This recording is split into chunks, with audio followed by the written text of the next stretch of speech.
ವಿದ್ಯಾರ್ಥಿಗಳೇ, ತಮ್ಮೆಲ್ಲರಿಗೂ ಕೂಡ ನಿಮ್ಮದೇ ಆಗಿರತಕ್ಕಂಥ ಯೂಟ್ಯೂಬ್ ಚಾನಲ್ ಸ್ಟಡಿ ವಿತ್ ಪರಶುರಾಮ್ಗೆ ಸ್ವಾಗತವನ್ನು ಕೊಡ್ತೀನಿ.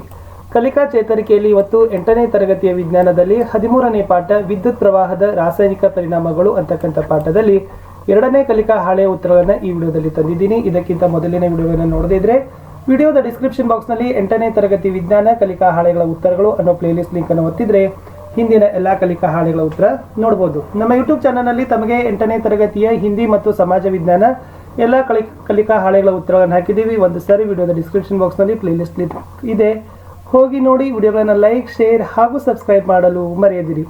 ನಮ್ಮದೇ ಒಂದು ಟೆಲಿಗ್ರಾಮ್ ಗ್ರೂಪ್ ಅದ ಸ್ಟಡಿ ವಿತ್ ಪರಶುರಾಮ್ ಅಂತ, ಲಿಂಕ್ ವಿಡಿಯೋದ ಡಿಸ್ಕ್ರಿಪ್ಷನ್ ಬಾಕ್ಸ್ನಲ್ಲಿ ಹಾಕಿದ್ದೀನಿ, ಅದಕ್ಕೂ ಕೂಡ ಬಂದು ಜಾಯ್ನ್ ಆಗಿ ಅಂತ ಹೇಳ್ತಾ ಶುರು ಮಾಡೋಣ. 13ನೇ ಕಲಿಕಾಂಶ ಕಲಿಕಾ ಫಲ 2 ಕಲಿಕಾ ಹಾಳೆ 2.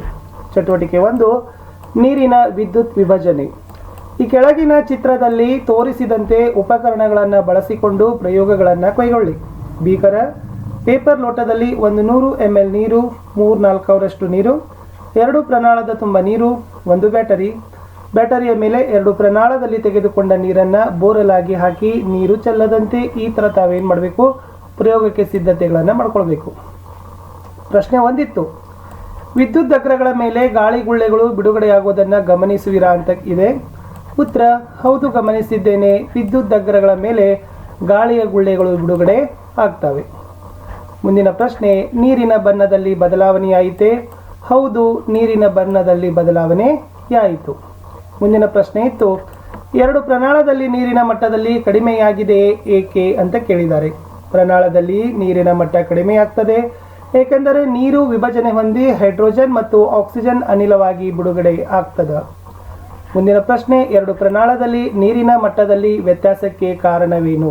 ಉತ್ತರ ಹೈಡ್ರೋಜನ್ ಪ್ರಮಾಣ ಆಕ್ಸಿಜನ್ಗಿಂತ 2 ಪಟ್ಟು ಹೆಚ್ಚಾಗಿರ್ತದೆ, ಏಕೆಂದರೆ ನೀರಿನ ಅಣುವಿನಲ್ಲಿ H2O ಅದ, ಅಂದರೆ ಹೈಡ್ರೋಜನ್ ಮತ್ತು ಆಮ್ಲಜನಕದ ಅಣುಗಳ ಪ್ರಮಾಣ 2:1 ಇದೆ.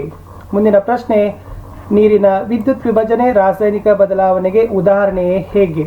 ಹೌದು, ನೀರಿನ ವಿಭಜನೆ ರಾಸಾಯನಿಕ ಬದಲಾವಣೆಯೇ ಆಗಿದೆ, ಏಕೆಂದರೆ ಇಲ್ಲಿ ದ್ರವ ರೂಪದ ನೀರು H2O ಹೈಡ್ರೋಜನ್ ಮತ್ತು ಆಕ್ಸಿಜನ್ ಅನಿಲ ಬಿಡುಗಡೆಯಾಗುತ್ತದೆ, ಅಂದರೆ ಹೊಸ ವಸ್ತುಗಳು ಉತ್ಪತ್ತಿ ಆಗ್ತದ.